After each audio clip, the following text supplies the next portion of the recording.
ابن اعلی حضرت مفتی اعظم زندہ باد، آپ پہ قربان اہل عقیدت مفتی مبارک اس وقت میں مبارک وقت میں موجود تھی، فرماتی میرے ہاتھ رکھا تھا، فرماتی اس ہاتھ رکھنے کی ایسی برکت ہوئی کہ نبی پاک کے جسم اقدس پر سینہ مبارکہ پر کہتی حضور کا وصال کے 8 دن کے بعد بھی میرے ہاتھ سے خوشبو ختم نہیں ہوتی تھی، اور فرماتی 8 دن تک میرا وضو نہیں ٹوٹا۔ بولو تو صحیح، سبحان اللہ، 8 دن تک میرا وضو نہیں ٹوٹا، سبحان اللہ۔ یہ حضور کے غسل میں بھی شامل ہے۔ عبد الرحمن ابن عوف یہ اپنی بیوی سے کہتے ہیں ایسا کرو ذرا روٹیاں بنا لو، 2 روٹیاں بناؤ۔ انہوں نے 2 روٹیاں بنائی، انہوں نے اس پر گھی لگایا، حضور کی بارگاہ میں پہنچے، عرض کی یا رسول اللہ یہ دونوں روٹیاں میں نذرانے کے طور پہ امام حسن اور امام حسین کے لیے لایا ہے۔ سبحان اللہ، کائے کے طور پر؟ نذرانے کے طور پر، نذرانے کے طور پر حضور نے لیا اور اپنی بیٹی کے گھر کی طرف کو چلے۔ اچھا بیٹی کا گھر کتنا دور ہے یہ بھی سن لیں، 1 دیوار بیچ میں ہے، بولو تو صحیح۔ اور جاتے کتنی بار ہے حضور بیٹی کے گھر؟ 2 بار، دن میں 2 بار، اور رات کو کبھی کبھی تہجد کے بعد جاتے تھے، فجر سے پہلے۔ یعنی بیٹی گھر کتنا دور ہے؟ 1 دیوار بیچ میں۔ ہم لوگ جاتے ہیں، اب بہنوں کے گھر جانے کا رواج رہ گیا نہیں، بیٹیوں کی خبر گیری کرنے کا خیال رہ گیا نہیں۔ عاشق رسول پکے ہیں، مگر اس سنت رسول کو کون نبھائے گا؟ مجھے بتاؤ نا، آج بیٹیاں ترستی ہیں اپنے باپ کی صورت کے لیے۔ ایک جگہ فقیر نے بھیک مانگی تو لڑکی نے اسے کچھ دے دیا، دینے کے بعد پوچھا بھائی تو کہاں کا رہنے والا ہے؟ تو اس نے اپنی بستی کا نام بتایا، تو کہنے لگی تھوڑی دیر ٹھہر جا۔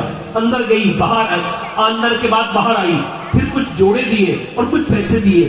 اس نے کہا بہن پہلے تو نے معمولی بھیک دے دی، جب نے میری بستی کا نام سنا تو مجھے جوڑے بھی دے دیے، یہ پیسے کیوں دے دیے؟ تو وہ آنکھوں میں آنسو لے آئی، کہنے لگی بات یہ ہے تو جہاں کا رہنے والا، میرا میکا کبھی وہی کا ہوا کرتا تھا، میرا بھائی کوئی تھا نہیں، باپ کا انتقال ہو گیا، تو جب آیا ہے تو مجھے اپنے میکے کی یاد آ گئی ہے، اس وجہ سے میں نے تجھے یہ پیسے دیے ہیں۔ یہ بتاؤ جب میکے کا فقیر آیا تو بیٹی کا دل اتنا خوش ہو گیا، اگر میکے سے بھائی پہنچ جائے تو پھر بیٹی کا دل کتنا خوش ہوگا، اگر باپ پہنچ جائے تو پھر کتنا دل خوش ہوگا۔ پیغمبر اسلام کے غلاموں ذرا غور کرو، ملاحظہ کرو، نبی پاک صلی اللہ علیہ وسلم اپنی بیٹی کے گھر گئے ہیں، اور جانے کے بعد پیغمبر اسلام نے روٹیاں امام حسن کو دی، ادھر دیکھیں آپ، امام حسن کو دی، امام حسین کو دی، اور دونوں بچوں نے جب روٹیاں لی تو دونوں بچے مسکرانے لگے، اور جب دونوں بچے مسکرائے تو ایسا کیسے ہو سکتا ہے کہ امام حسن اور امام حسین مسکرائے اور آمنہ کا لال نہ مسکرائے؟ جب وہ دونوں مسکرائے تو نبی پاک بھی مسکرانے لگے، اور ایک کلکتہ والوں جب آمنہ کا بیٹا مسکراتا ہے تو خالی آمنہ کا بیٹا نہیں مسکراتا، پوری کائنات مسکرانے لگتی ہے۔ نبی پاک مسکرائے، اور مسکرانے کے بعد نبی پاک باہر کو تشریف لائے، پوری دنیا یہ دعا کرتی ہے، کیا دعا کرتی ہے؟ یہ دعا کرتی ہے یا اللہ ہمیں کسی کا محتاج نہ کرنا، اے اللہ ہمیں آخرت میں عذاب نہ دینا، ہمیں معاف کر دینا، اے پروردگار ہمیں معاف کر دینا، ہمیں آخرت میں عذاب نہ دینا۔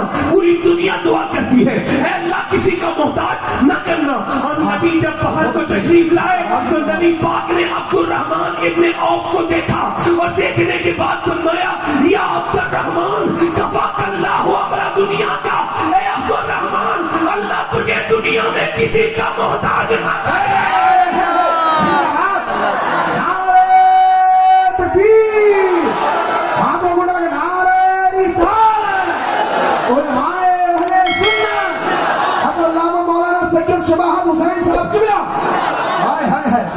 تمہید کبھی تقریر میں کرتا نہیں، یہ پڑھے لکھے لوگوں کا خاصہ ہے۔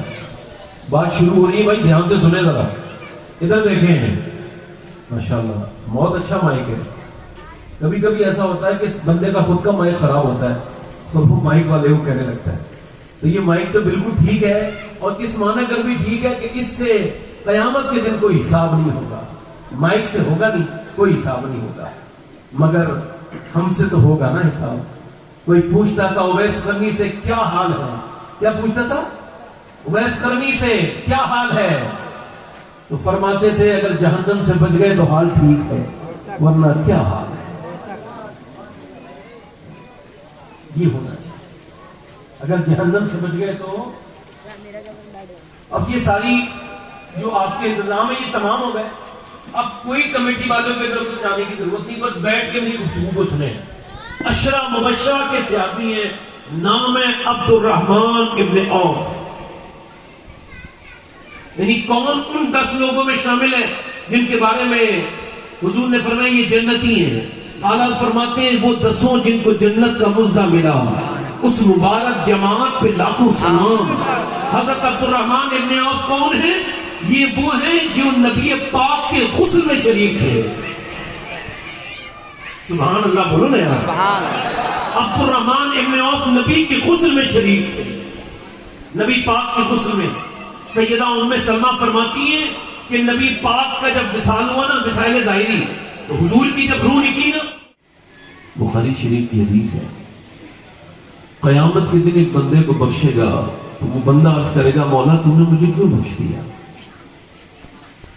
میں نے کبھی تیری اطاعت نہیں کی, مجھے یاد نہیں آتا کہ میں نے کبھی تیرا کہنا مانا ہو, تو نے مجھے کیوں بخش دیا؟ اللہ فرمائے گا بندے تو بھول گیا مگر تیرا رب بھولنے سے پاک ہے. ایک مرتبہ تو سویا تھا اور سوتے سوتے نا تو نے کربٹ لی.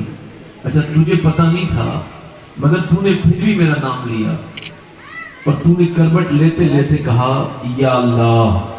اللہ فرماتا ہے تجھے تو خبر نہیں تھی مگر میں نے تجھے اسی وقت بخش دیا. سبحان اللہ. لیکن محفل میں آ گئے ہیں تو دل سے ذرا سنیں تاکہ دل کی بات دل تک پہنچ جائے. وہ جو دور ادھر ادھر لوگ کھڑے ہیں ان سے گزارش کرتے ہیں کہ اتنی اچھی محفل یہ آپ ہی کے لیے سجائی گئی ہے.